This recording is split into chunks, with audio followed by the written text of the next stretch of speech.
El UFC 2 para mí es muy especial porque es con el que yo me inicié en el Vale Todo. Vale Todo es como se le llamaban en las artes marciales mixtas desde los orígenes hasta 1998, año en el que Howard Rosenberg, un periodista, hizo un artículo sobre Vale Todo y le puso ese nombre. Desde ahí en adelante le empezaron a llamar artes marciales mixtas. El UFC 2 se hizo el 11 de marzo de 1994, 4 meses después del UFC 1. También se hizo en Denver, en Colorado, en Estados Unidos. Era el único estado que permitía una actividad de este tipo.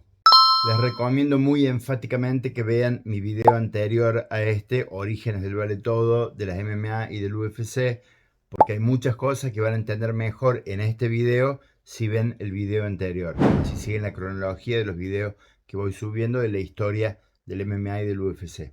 De los pocos que conocen la historia de este deporte, muchos creen que el UFC 2, que también fue un torneo de eliminación directa, al igual que el UFC 1, fue de 8 competidores, pero no. El UFC 1 fue de 8 competidores, el UFC 2 fue de 16 competidores. Lo que pasa es que pocos lo saben porque el video que salió al mercado era directamente la segunda ronda, o sea, no estaba en la primera ronda. Por eso creen que fue de 8 competidores, pero no. El UFC 1 fue de 8 competidores, el UFC 2 fue de 16 competidores.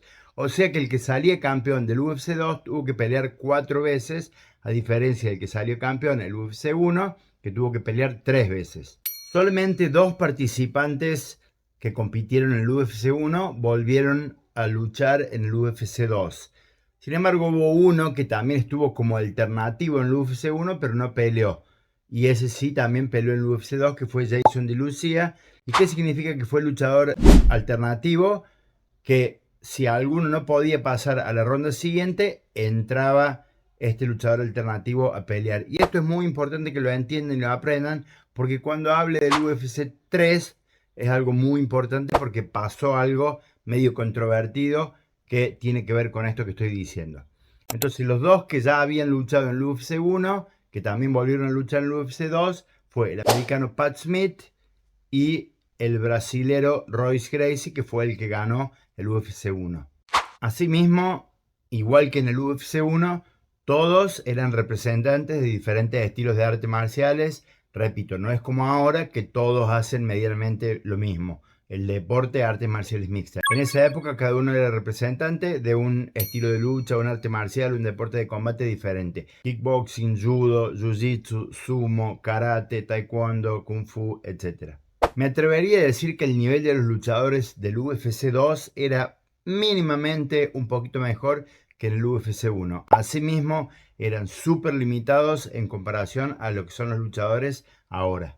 Se podría decir que el UFC 2 fue mejor que el UFC 1 porque se pudieron ver algunos momentos bastante excitantes, como la guillotina con la que le ganó Pat Smith a Johnny Rhodes, los tremendos codazos con los que noqueó el holandés Remco Pardel, que pesaba 120 kilos, al francés Orlando Wade, que pesaba 65 kilos. Acuérdense que era una época en la que no había división de categorías, no había división por pesos. Y el impresionante knockout con golpes de puño y codazos que también le dio Pat Smith a Scott Morris. Había otra cosa que hacía que este torneo, el UFC 2, sea diferente al UFC 1. Todos los luchadores sabían lo que iba a hacer Royce Gracie, que los iba a tratar de llevar al piso y en el piso los iba a dominar y someterlos. De todos modos, por más que ya lo sabían, lo hizo de nuevo, lo hizo lo mismo. Y no pudieron hacer absolutamente nada al respecto. Todas las eliminatorias, Royce las ganó en muy pocos minutos por sumisión. Es más, las ganó por un estrangulamiento hecho con el mismo kimono de sus rivales. Le ganó primero el japonés Minoki Chihara y después le ganó al holandés Remco Pardel, que le llevaba 20 kilos encima. Así fue que otra vez Royce llegó a la final, esta vez con Pat Smith, que es el otro que había peleado en UFC 1. Así que una vez más, Royce Gracie salió campeón. O sea, es el mismo campeón el que salió campeón en el UFC 1 y en el UFC 2. Les cuento un dato muy curioso.